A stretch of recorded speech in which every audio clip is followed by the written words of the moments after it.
Welcome to Dove and Dragon Radio. I'm your host, M.L.Ruscsak. I'm here with my special guest, Juan Rodriguez. Welcome. Hello. It's a pleasure to be on your show. Now, you have a couple books out. You have 4 within one series and a couple others, but we're talking about the Veronica journey itself. What led you to create this series? Well, I was inspired by ancient day dystopian societies. I'm sure we're all familiar with the fact that Rome, or Catholic Rome, ruled over the whole world. You had the Inquisitions, you had the Dark Ages, the Crusades. So I kind of figured, what would happen if those situations, if they would have happened nowadays? How would it be? And that's kind of what led me to create the whole story. So let's get into the story a little bit. Where does this start, and where have you left it in book 4? So the series starts off with the first installment, the Veronica journey. We have multiple main characters. We have Veronica, who's a singer. We have Tori, who's sort of like this rebel, kind of fighting against the government. We have Reuben, who's like, he drops out of school. He's sort of like a drug addict, kind of like hanging out in the streets. And then we have Steven, who's ex-military. And they all sort of just join forces together to fight the Pope, because basically society has been overrun by an Australian dictator who crowned himself president, Pope, everything.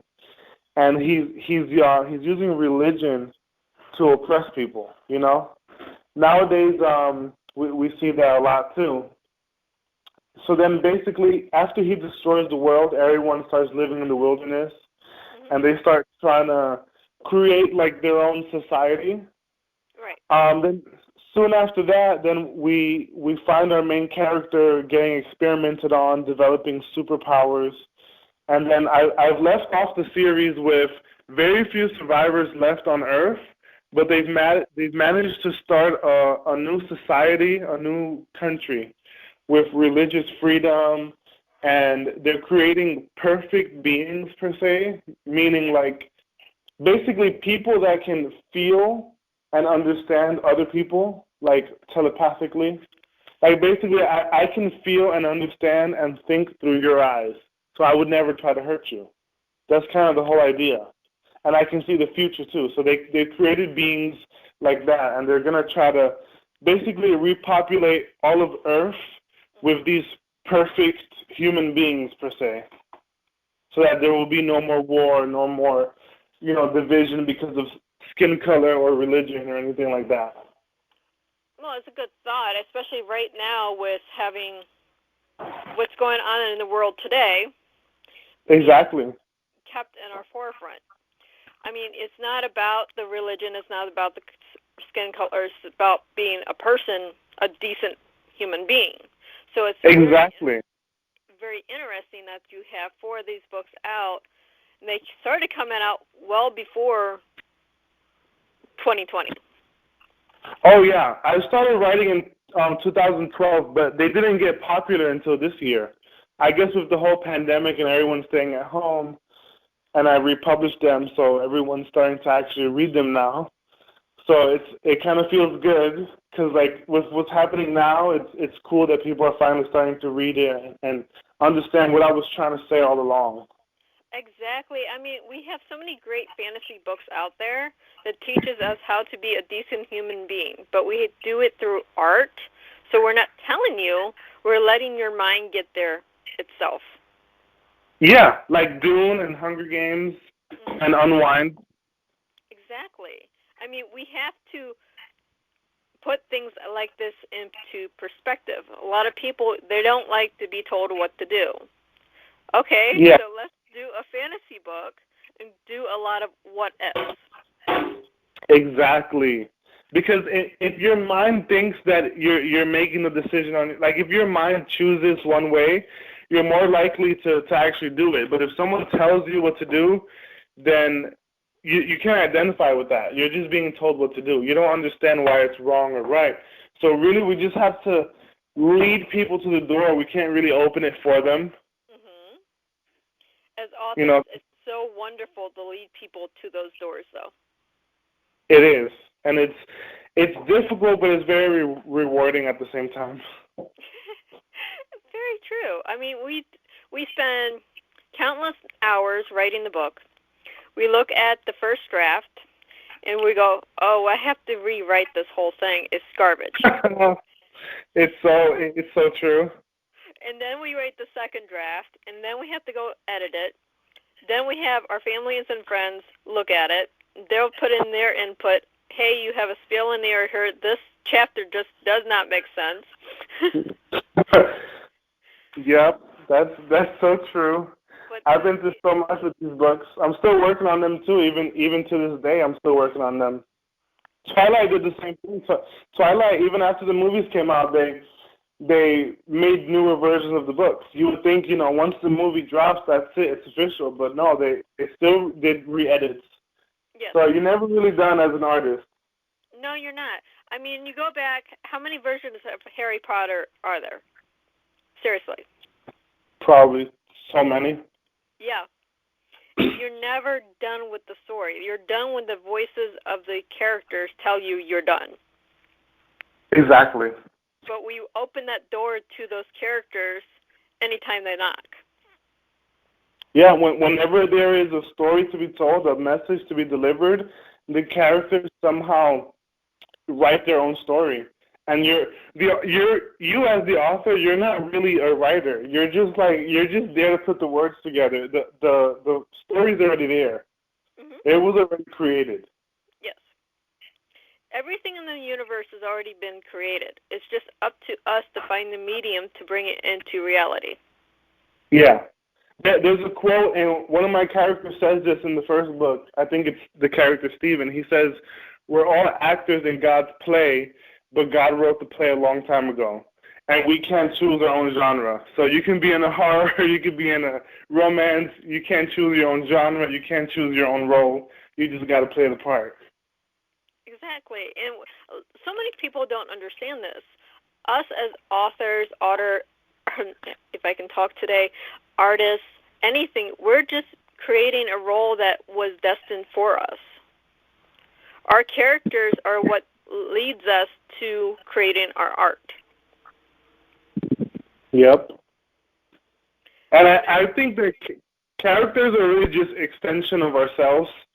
Mm-hmm. Like when you have a villain that's really like part of your own thoughts or, I guess, misunderstandings that you had at one point, because how would you be able to create a villain so well unless you can think like him? Exactly. The same thing with the main character, the protagonist. We're all good and bad. We're all the characters in our stories, and we're just trying to like take apart ourselves into pieces and make different characters. Mm-hmm. And that's why I think it's good to read fiction, political fiction. Mm-hmm.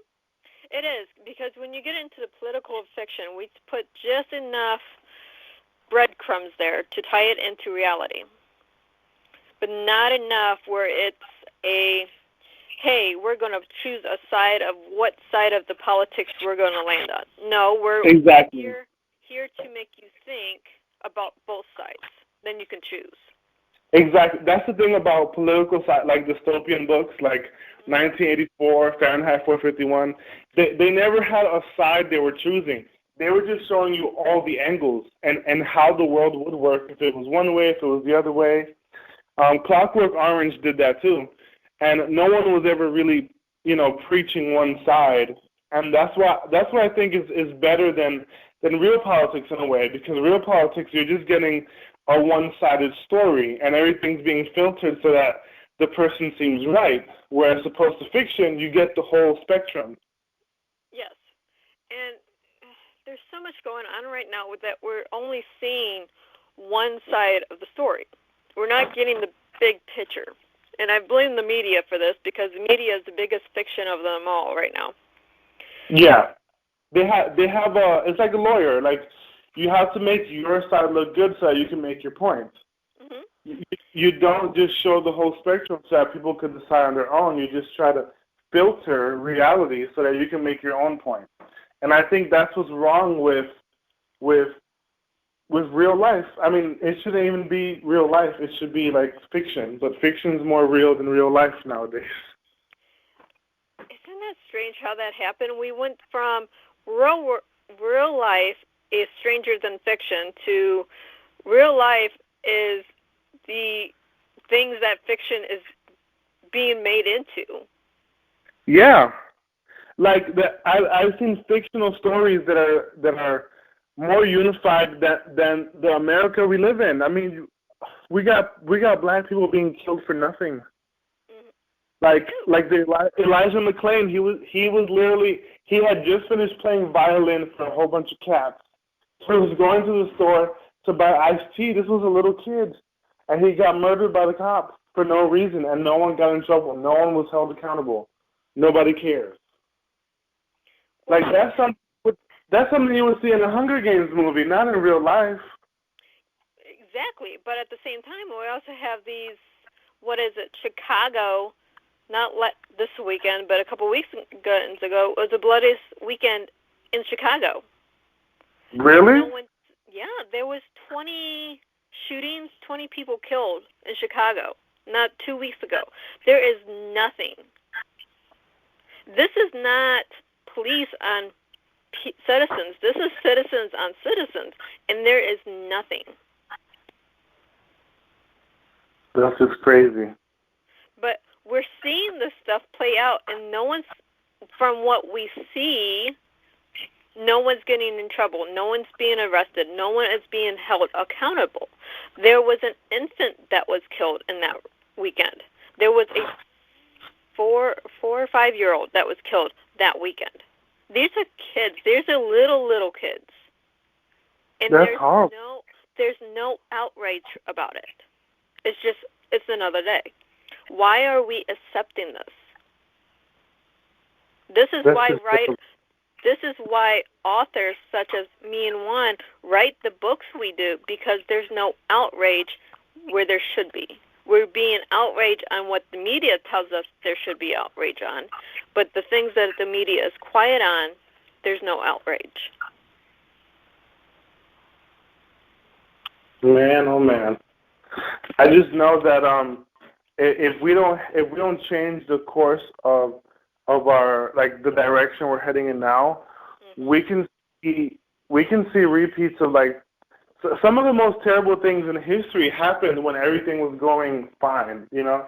And I say fine very loosely, but, like, for example, right before World War II, everything was, you know, peace and safety. Everything was calm. You know, the Great Depression had just ended. We were making, you know, we were building up the economy again.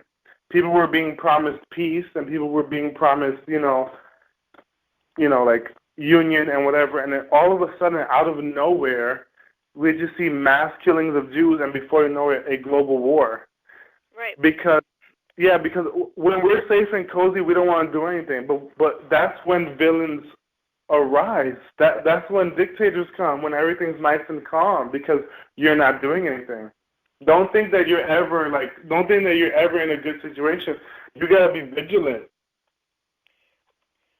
See, I say this on my other radio shows, my political show, and on a news network. You have to go beyond what you see and research it. You can't just go on a gut reaction. You have to research and then actually do something. We have to be vigilant as a human society. We learn this in the Hunger Games. We have to be vigilant. We see this in so many different books, but yet we don't listen to the message behind it. Yep. I mean, one of my favorite books of all time is actually 1984. And it was written in the 40s, so they had to be very careful of how they worded things. But basically, if you really read into what they're saying, the villains, because, you know, like, society was broken up into, like, factions, kind of like how Divergent is. But in these factions, they were all being ruled by, you know, political figures like a bishop or a cardinal or a father. So what they really were saying was that, like, the Vatican was the villain. But of course, it's the 40s. You couldn't say something like that direct, you know? Oh, of course. Yeah. You're not going to go and say the Vatican is wrong. Yeah, exactly. And that was actually one of Hitler's problems. Hitler knew that there was like pedophilia going on in the Vatican, and that it was being covered up. Even back then, that was happening. And that was one of the things that actually had upset him, even though he himself was Catholic too. Mm-hmm. So then, like, basically, a lot of and I'm not anti-Catholic in any way, but a lot of our root problems can actually be traced to the Vatican. And this isn't necessarily a Catholic thing; it's a Vatican thing. Like, for example, racism. Racism originated from the Catholic Church. Like, the whole black people and Jewish people are inferior because of their skin color and their religion. Like, that was literally a Catholic teaching. Like, I explain it better in my 4th book, but basically it was like, even in ancient days, the Catholic Church would make Jewish people, even in Europe, they will make them wear yellow to stand out, so that the Christians or the Catholics, because Protestantism wasn't a thing yet, so it was just all the Christians in the world were Catholic. Basically, it was like a warning label so that Christians wouldn't intermingle their genes with Jews. So basically, it was a belief that by your choice of religion, you were genetically superior or not. Right. And by your choice of religion, your genes would be different. So automatically, that would single out Middle Eastern people, you know, Africans who, you know, at that point, like, a lot of Africa was, you know, pagan. So everyone was just labeled as genetically inferior because of their religion, and then eventually that trickled down into your country and your race and your skin color. And that all originated literally from papal teachings, from Pope teaching. And we don't realize that. But that's why racism is so embedded into us. Like, it's so, they're so passionate about, like, we gotta, you know, immigrants gotta leave our country, or black people, whatever. It's because at one point that was, like, in our doctrine. You know what I mean? Like, you can't, like, unbrainwash someone from their religion. Like, that's a very difficult thing to do. So, like, when something so hateful like racism or misogyny is embedded into your religious beliefs, you're gonna have what you see in America.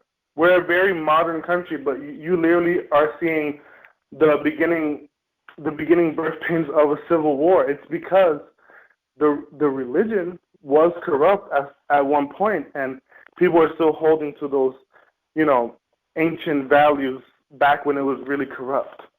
And I talk a lot about that in my books. Well, I have to agree with you, because you can get people to change their political views. You can get people to change their views on different orientations. You have a hard time getting people away from religion.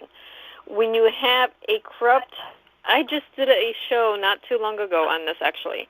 When you have a leader in the religion organization breeding corruption, and you have their followers, what are they actually teaching? They're not teaching the actual words that they're supposed to. They're being taught the corruption. Yeah.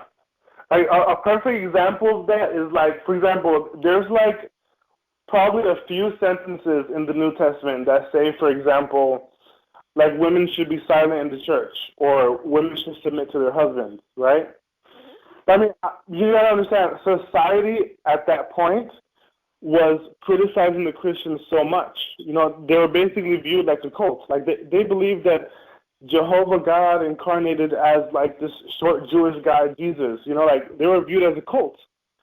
So basically, they were just trying to fit in with society. And, you know, Rome ruled society, and Rome was very misogynistic. And the whole world was misogynistic at that time. So they were just trying to blend in. But then you got people that take little sentences like that and blow it out completely out of proportion. I mean, you got people like Caitlin Bennett on YouTube telling women that they shouldn't have the right to vote. And it's just like, well, you took half a sentence from the Bible and completely blew it out of proportion to, like, oppress people and treat people badly. But then you have chapters and chapters of the Bible that say worship on Saturday. You know what I mean? So it's like when you compare the two things, like you have thousands of words that say worship on Saturday. You have half a sentence that says women should be silent in the church and submit to their husband. And then they're basically just nitpicking what they want so that they can just stay in power. It has nothing to do with believing in the Bible, because if it has to do with believing in the Bible, then they would all be going around shaming Christians that worship on Sunday. But they're not doing that. They're just, treating women badly when they want to vote, or when they want to voice their opinion, or when their husband is wrong and they don't want to submit to that. Because even the Bible says, you shouldn't do anything wrong, even if, like, your husband's telling you. And it also says husbands should submit to their wives, too. But they don't show you that part. Oh, no. There's so much stuff that's in the Bible that's not taught because, oh, my, if we teach things, then we'll lose power. Yes, and we don't want to lose power on our power trip people that are in your top positions, your pope, your your cardinals, your whatever. We'll lose the offering. Because if we go through history, your people that preach the religion, those were the educated, and they were preaching it because the civilians, the poor, weren't not able to comprehend the Word of God. And they weren't allowed to read it either. For a long time, the Catholic Church and also the Hindu religion banned people of a lower class to even read the holy books. It was like a you're not worthy thing. So, like, they're not even reading their own scriptures or allowed to. Right. So they're just trusting whoever has a title. That's a power trip. That has nothing to do with belief in God. That's like you're manipulating belief in God just to acquire power. Like, that's just so... That's what the villain in my story does. Like, I show you how it can easily get out of hand. You can have the next Hitler. Yes. We're seeing this actually today in America. If you really look at what's going on. Oh, yeah, definitely. Donald Trump standing in front of a church of a Bible, he's holding it upside down. He never even probably touched that Bible before.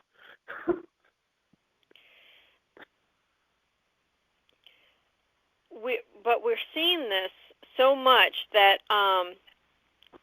in America, just in America alone, people don't want to give up power. This is why we have term limits on our president. Why do we not have term limits on our Congress and our Senate? That is our power right there. Yeah. You want something to get out of hand, you keep people in power for 30 years. Oh, yeah. I think Abraham Lincoln, sorry, not to cut you off, but Abraham Lincoln said, if you want to see a true man's, like if you want human nature to really come out of someone and so you can see who they really are, give them power and money. Yes. And then it'll come out. Yes. It is sad that we have gotten into a society where those with money and power are the most corrupt people on earth. But on the flip side, it makes a great story to read. Yes, it does. and it builds good character. Mm-hmm. If we, like us at the bottom, can mature and really grow, then we can make the next generation better. And then they could be the ones in power. They could be the ones that make change. So just because change isn't happening right now, because at the end of the day, it's very few people that are corrupt. It's just that they have a lot of power. Yeah. That power won't last forever. Even that ideology won't last forever. You don't know if a son they'll have will view what they did differently. Like that literally happened in ancient Rome. All their children disagree with the parents and they rebelled, and then Rome falls eventually. So I mean, all we gotta do is raise our children right. Create a better next generation, and then maybe the change can happen then. But if we just give up and we just start agreeing with like the evil people in power, we're not going to ever see change. No, we won't. We're going to see a repeat of every historical event that we swore as a human race we would never repeat. But we need to grow. We need to teach the history properly, not the political history, but the actual history, and grow as a society, because that's the only way when people on the bottom can rise up to create a better future. Yep. But it was so great having you on the show. Where can our listeners find you and your books? Well, you can definitely look me up on Amazon.com. The Veronica Journey series is on there. I got the first Veronica Journey, the Arcanist Door, which is Veronica Journey 2, the City of Refuge, which is Part 3, and the Tree of Life, the newest installment, which is Veronica Journey 4. And you can also hit me up at my email, theveronicajourney@gmail.com, if you have any questions. Or sometimes I give out free digital copies of the first 2 books, so you might catch me in a good mood. And you can always go to YouTube and type in UCC SPACE, and you can always watch my friends' church videos and stuff like that. They do lots of like stuff on the Bible and stuff like that. And it teaches you a lot of stuff that you actually won't hear from mainstream Christianity.